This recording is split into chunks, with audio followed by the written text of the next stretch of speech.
1 বজাত গৈ পাব লাগিব হা এয়া পশ্চিমবংগৰ কলিকতা চহৰ। এইখিনি হ'ল প্ৰেক্টিছ গ্ৰাউণ্ড। এয়া মোহন বাগান, ইষ্ট বেংগল, মহম্মদান স্পৰ্টিঙৰ এইবিলাক প্ৰেক্টিছ গ্ৰাউণ্ড এইবিলাক।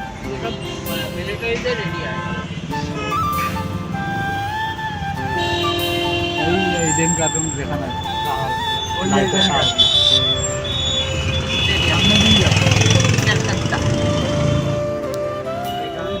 মোহন বাগানে এই যে পাশে এই এগুলো সব মোহন বাগান, ইস্ট বেঙ্গল মোহামেডান তিনটে মাঠ আছে। মোহন বাগান হল পিছন না গভর্নর আর ইস্ট বেঙ্গল।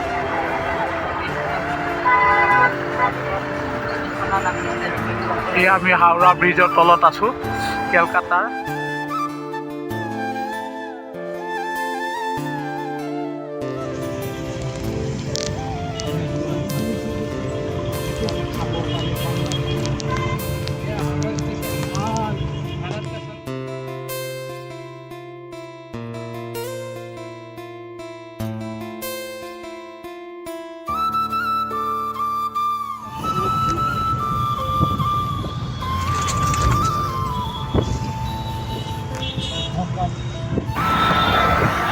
এয়া হাওৰা ব্ৰিজ আৰু তলত হুগলী নদী কলকাতাৰ মাজেৰে বৈ গৈছে। নদী ফাৰাক্কা ৰেজৰ পৰা কাটি লৈ আহি ইংৰাজে কলকাতাৰ মাজেদি হুগলী নদী বোৱাই দিছিল।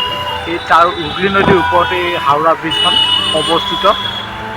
এই হাওৰা ব্ৰিজ ভালকৈ দেখুৱাব পৰা নাই, তথাপি দেখুৱাই গৈছোঁ।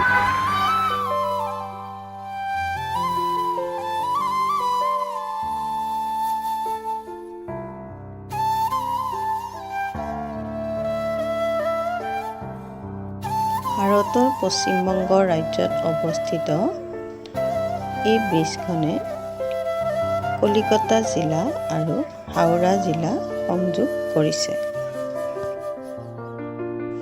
দ্বিতীয় বিশ্বযুদ্ধৰ সময়ত ইংৰাজসকলে এই দলংখন নিৰ্মাণ কৰিছিল আৰু 1943 চনত ইয়াক মুকলি কৰিছিল।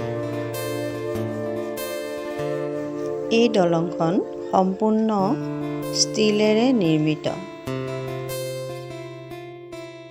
পূৰ্বতে ইয়াক হাওৰা ব্ৰিজ বুলি কোৱা হৈছিল যদিও 1965 চনত ইয়াৰ নাম নতুনকৈ ৰবীন্দ্ৰ সেতু হিচাপে নামাকৰণ কৰা হয়। দলংখনৰ দৈৰ্ঘ্য 705 মিটাৰ।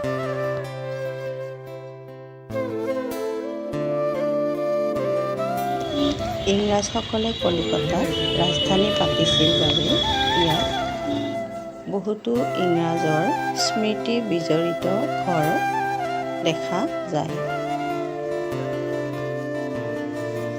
পুনৰ কলিকতালৈ অহাৰ মানসেৰে আজিলৈ বিদায় মাগিলোঁ।